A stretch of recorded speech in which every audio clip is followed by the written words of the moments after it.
یہ اعلیٰ حضرت نے ہمیں نظریات دیے، عقیدہ توحید دیا، لیکن آج ہماری اپنی خامیاں ہیں. ہم بڑے سیانے بنتے ہیں لیکن ہماری آنکھوں پہ اتنے پردے پڑ گئے ہیں. یہ لوگوں نے باتیں سنا سنا کے اس طرح کی ہمیں اتنا اندھا کر دیا ہے کہ اب تو ہم رسی دیکھتے ہیں تو ہمیں سانپ نظر آتا ہے. ہم رسی دیکھتے ہیں، سامنے پتہ رسی پڑی ہے، لیکن وہ باتیں سن سن کے آنکھوں میں اتنا پردہ پڑ گیا ہے کہ رسی دیکھ کے بھی ہم سمجھتے ہیں کہ یہ سانپ پڑا ہوا ہے. اور پھر افسوس کی بات یہ ہے کہ ہم نے پھر ان کاموں کے لیے، ان کاموں کے حل کے لیے جن کو اپنا پیشوا بنایا ہے، یہاں تک انہوں نے چوڑیاں پہنی ہیں، 4 انگوٹھیاں پہنی ہیں. وہ ایک صاحب تھے، انہوں نے چھلا پہنا ہوا تھا، وہ کڑا پہنا ہوا تھا. پوچھا کہ یہ کیوں پہنا ہے، اسے اتار تو شریعت اس کی اجازت نہیں دیتی. وہ کہنے لگے کہ میں نے دم کروا کے پہنا ہے. حساب لگائیں آپ اس کا، کڑا پہنا ہے، شریعت اجازت نہیں دیتی، اتار دو. وہ کہنے لگے میں نے دم کروا کے پہنا ہوا ہے. تو بندہ اسے بولے کہ زہر کی پڑیا لو، دم کروا کے کھا جاؤ. اگر دم والی چیز اتنی کارآمد ہے تو زہر کی پڑیا لے کے دم کروا کھا جاؤ.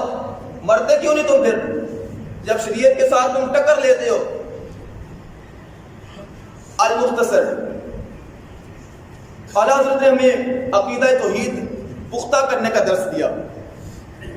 اور پھر ایک مانگنے والا آ گیا. جی اعلیٰ حضرت کی بارگاہ میں، آپ کے دروازے پہ ایک مانگنے والا آ گیا. آ کے کہنے لگا کہ 10 روپے دو وگرنہ تمہارا مکان الٹا کر دوں. 10 روپے دو وگرنہ مکان الٹا کر دوں گا. آپ فرمانے لگے 10 کے 20 مانگو، پر یہ جو خلاف شریعت بات کر رہے یہ نہ کرو. وہ بھی اٹ گیا، کہنے لگا نہیں 10 دو کے تو چھوڑوں گا وگرنہ مکان الٹ دے گا. آپ بحث کر رہے تھے اس بارے میں کہ ایسی بات نہ کرو. تو پیچھے سے فاضل بریلوی رحمۃ اللہ تعالی علیہ، آپ کی والدہ نے گھر کے اندر سے آواز دی کہ احمد رضا فقیروں کے ساتھ الجھتے نہیں ہیں، پیسے دے دو. آپ فرمانے لگے کہ اماں جی میں تو فقیروں کا نوکر ہوں، میں الجھ نہیں رہا، لیکن یہ فقیر نہیں ہے، یہ ڈرامے باز ہے. فقیر نہیں ہے، یہ ڈرامے باز ہے، خلاف شریعت بات کر رہے ہیں. اب یہ بات چل رہی تھی کہ فاضل بریلوی رحمۃ اللہ تعالی علیہ کے چھوٹے صاحبزادے آپ مکان کی چھت پہ کھیل رہے تھے، پاؤں سلپ ہوا، سین میں گردن کے بعد گر گئے. شور ہو گیا، شہزادے گر گئے، شہزادے گر گئے. اور اماں جی اندر سے کہنے لگے بیٹا تجھے کہا تھا فقیروں کے ساتھ نہ الجھا کر، اب بیٹا تیرا چھت سے گر گیا ہے. آپ اب دیکھیے نا، آپ کا عقیدہ توحید دیکھیے پھر کیا تھا. آپ اس جگہ سے ہلے نہیں. ہم اپنے آپ کو اس جگہ پہ رکھ کے ذرا سوچیں نا. ہمیں پتہ چل جائے کہ ہم کسی بات پہ بحث کر رہے ہیں اور پیچھے ہمارا تھوڑا سا نقصان ہو گیا ہے، ہم کیا کرتے ہیں؟ بحث چھوڑتے ہیں، پہلے نقصان کی طرف دوڑ جاتے ہیں. ایسے کرتے ہیں.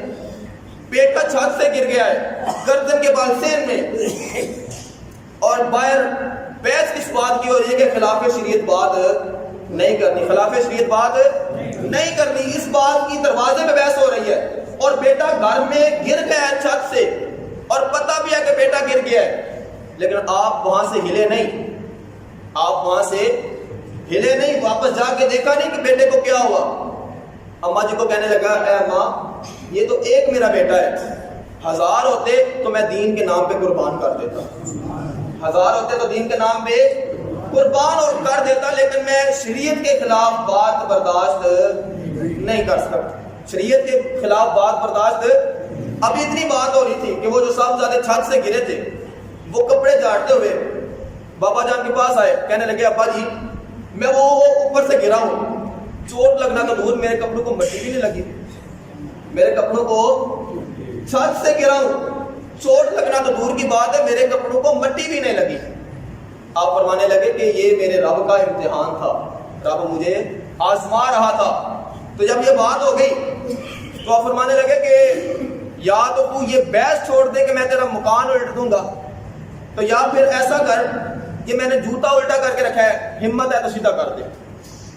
اعلیٰ حضرت نے فاضل بریلوی رحمۃ اللہ تعالی علیہ، آپ نے اپنا جوتا الٹا کر کے رکھ دیا. فرمانے لگے کہ تو مکان الٹا کرنے کی بات چھوڑ، تو میرا جوتا سیدھا کر کے دکھا، میرا جوتا سیدھا کر کے دکھا. بڑا زور لگایا پر جوتا سیدھا نہ ہوا. آپ فرمانے لگے کہ تو کیا سمجھتا ہے کہ جو اللہ کے محبوب علیہ الصلوۃ والسلام کے دین کے عالم ہوتے ہیں وہ فقیر نہیں ہوتے, وہ پیر نہیں ہوتے؟ افسوس کے ساتھ کہنا پڑے گا کہ ہمارا جو ٹرینڈ بن گیا ہے, جو ہمارا ذہن بنا ہوا ہے, ہم پیر اس شخص کو سمجھتے ہیں جو مہینہ ڈیڑھ مہینہ غسل نہ کرے, پاس سے گزرے تو دل خراب کر جائے, ناخن اس کے اتنے بڑے ہو جیسے کسی چڑیل کے ہوتے ہیں, ہم اسے پیر سمجھتے ہیں. جس نے ہاتھوں میں 10-12 چھلے پہنے ہوں, جس نے گلے میں 4-5 تسبیحیں پہنی ہوں, ہم اسے فقیر سمجھتے ہیں. ہم اس شخص کو فقیر نہیں سمجھتے جو 5 وقت نماز پڑھاتا ہے, کیونکہ وہ تو 5 وقت وضو کرتا ہے. تو وضو کرنے والا پیر تو نہیں ہو سکتا. وضو کرنے والا پیر تو گندا انسان ہوتا ہے نا.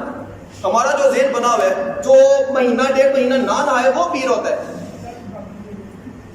حضور علیہ الصلوۃ والسلام کے طریقوں سے جو ہٹ جائے کبھی پیر نہیں ہو سکتا. اعلیٰ حضرت کا فتویٰ ہے, غوث اعظم نے بھی اس بات کو لکھا ہے. آپ فرماتے ہیں جو شریعت کے خلاف کام کرے کبھی پیر, یہ بات آپ نے ذہن میں رکھ لینی ہے.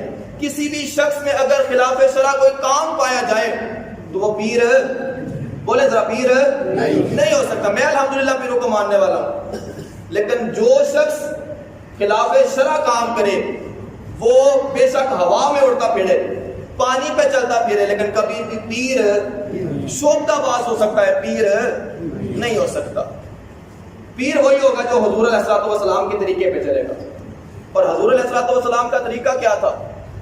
آپ قرآن پڑھاتے تھے, آپ قرآن پڑھاتے تھے, لیکن اب تو ہم قرآن پڑھانے والوں کو مولوی کہتے ہیں, پیر نہیں کہتے. حضور علیہ الصلوۃ والسلام نمازیں پڑھاتے تھے, جمعے کے خطبے دیتے تھے, جمعہ پڑھاتے تھے, واعظ و نصیحت کرتے تھے, لیکن ہم ایسے کام کرنے والوں کو مولوی کہتے ہیں, پیر نہیں کہتے. اسکیچ یہ بنا ہوا ہے کہ پیر وہ ہوتا ہے. المختصر چھوڑے. آپ فرمانے لگے کہ کیا تو یہ سمجھتا ہے کہ جو دین کے عالم ہوتے ہیں وہ فقیر نہیں ہوتے؟ اگر تجھ میں اتنی ہمت ہے تو میں نے جوتا یہ الٹا کر کے رکھا تو سیدھا کر دے. تو وہ سیدھا نہ کر سکا. المختصر اعلیٰ حضرت فاضل بریلوی رحمۃ اللہ تعالی علیہ, آپ نے پھر جیب سے 20 روپے نکال کے اسے دیے, فرمایا کہ یہ 20 روپے رکھ لے, لیکن وعدہ کر کے آئندہ خلاف شرع بات نہیں کرے گا. تو وہ وہاں اس بات کی معافی اپنے رب کے حضور مانگ کے گیا کہ میں اب خلاف شریعت بات